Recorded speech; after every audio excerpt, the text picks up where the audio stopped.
Muhawe ikaze mu kiganiro Tinyuka Urashoboye kinyura kuri Daniz TV. Uyu munsi turaganira ku nsanganyamatsiko igira iti amahirwe yakurikira ubutwari. Udatinyuka gutangira ntaho agera. Bavandimwe inshuti za Daniz TV, mu buzima hari amagambo menshi dukunze kumva, ariko hari ayo twirengagiza nyamara ari urufunguzo rw'intsinzi. Rimwe muri ayo magambo ni iri rigira riti amahirwe akurikira ubutwari. Si amahirwe akurikira ubwoba, si amahirwe akurikira gutegereza, si amahirwe akurikira kwitinya. Amahirwe ahora akurikira umuntu wafashe icyemezo cyo gutinyuka, niyo yaba atazi neza uko ejo bizagenda. Abantu benshi bafite inzozi nziza, imigambi ikomeye n'ibitekerezo byahindura ubuzima bwabo n'ubw'abandi. Ariko ikibazo si uko inzozi zibura. Ikibazo ni uko ubutwari bwo gutangira bubura. Niyo mpamvu hari abantu benshi bapfana impano zabo, bapfana ibitekerezo byabo, bapfana amahirwe yabo, kuko bategereje igihe cyiza kitazigera kiza. Uyu munsi ndifuza ko wumva iri jambo rikubwira riti igihe ni iki. Tangira aho uri, ukomeze n'ibyo ufite. Gutinya niyo nzitizi ya mbere ibuza abantu kugera ku mahirwe. Iyo ubonye umuntu wageze ku ntsinzi, ushobora kumubona nk'uwagize amahirwe menshi. Ariko ukuri ni uko hafi ya buri ntsinzi iba inyuma yayo hari ubutwari bwo gufata icyemezo mu gihe cy'ubwoba. Ubwoba butuma umuntu atangira ejo aho gutangira uyu munsi, ategereza ko ibintu bizoroha imbere yo gutangira, ashaka ko byose byaba byujuje ibisabwa 100%. Yitinya, atinya ko azananirwa, atinya ko abantu bazamubona. Ariko menya ibi neza, nta muntu n'umwe wigeze agera ku ntsinzi adatinya. Itandukaniro riri hagati y'abageze ku ntsinzi n'abatarayigezeho si uko abageze ku ntsinzi batigeze bagira ubwoba, ahubwo ni uko batemeye ko ubwoba bubayobora. Iyo utangiye n'ubwoba buhari, uba utanze ubutumwa bukomeye ku buzima bwawe. Ni njyewe uyoboye ubuzima bwanjye, si ubwoba. Amahirwe ntiyereka umuntu utegereje. Hari abantu bavuga bati nimbona amahirwe nzatangira, ariko ukuri ni uko amahirwe agaragara umaze gutangira. Ntazigera aza akagukomangira ku rugi avuga ati ngaho tangira. Amahirwe akunda umuntu uri kugenda n'iyo atazi inzira neza. Umuntu waguye ariko agahaguruka. Umuntu wize ku makosa ye. Umuntu wafashe icyemezo cyo kugerageza. Iyo utangiye nubwo byaba ari intambwe nto, uba ufunguye umuryango amahirwe anyuramo. Ariko iyo ugumye aho uri, amahirwe akunyura hejuru nk'indege uri hasi ureba. Wibaze uti ni iki nakora uyu munsi n'iyo cyaba gito cyanyegereza inzozi zanjye. Gutangira ntibisaba kuba witeguye cyane, bisaba ubushake.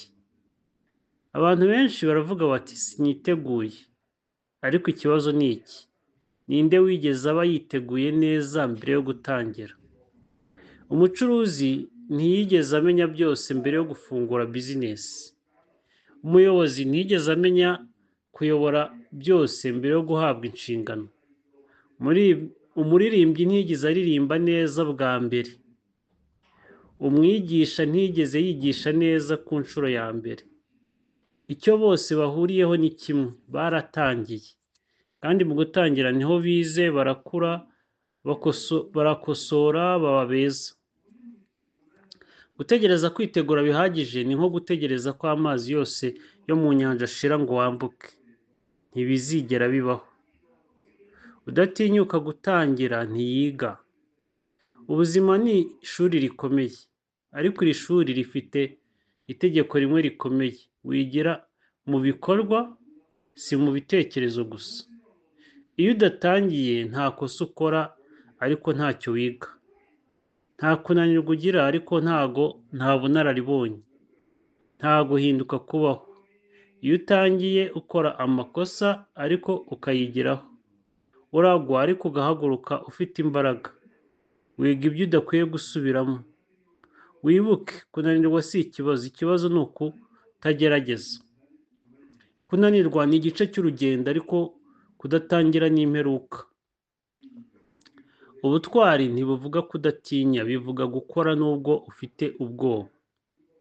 Hari abantu batekereza ko ubutwari ari ukudatinya na gato. Oya, ubutwari ni ugutinya ariko ugakomeza. Gutinya gutangira bizinesi ariko ukayitangira. Gutinya kuvuga igitekerezo cyawe ariko ukakivuga. Gutinya guhindura ubuzima bwawe ariko ugahinduka. Ibyo nibyo byitwa ubutwari. Iyo uhisemo gukora nubwo utinye, uba watsinze intambara ikomeye kurusha izo uhangana n'abantu, intambara yo mu mutima wawe. Amahirwe akurikira abantu bafata ibyemezo bigoranye. Mu buzima hari icyemezo cyoroshye n'icyemezo kigoye. Icyemezo cyoroshye gitanga ubuzima bugoye, naho icyemezo kigoye gitanga ubuzima bworoshye mu gihe kizaza.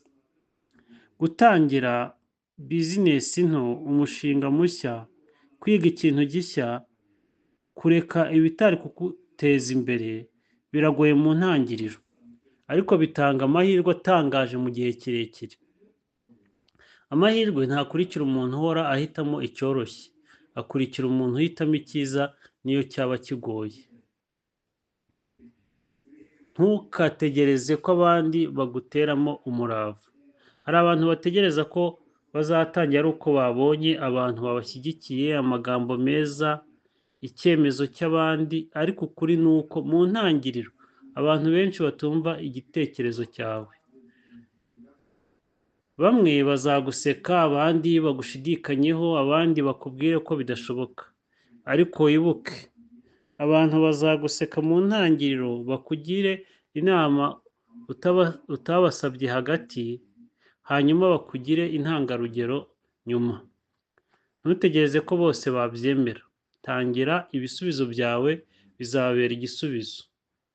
Dusoza nshuti ya Danizi TV, ndifuza ko uyu munsi uva hano ufite icyemezo kimwe gikomeye.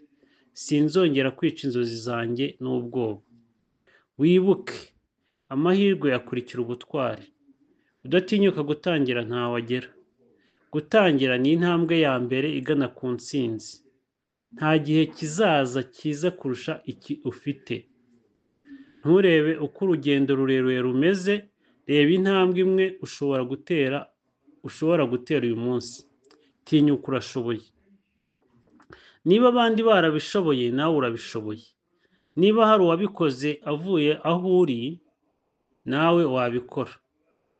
Murakoze cyane gukurikira Danizi TV. Mukomeze gutinyuka, mukomeze kwizera, mukomeze gutangira. Mwari kumwe na Leopold Ushize Impumu. Ibihe byiza.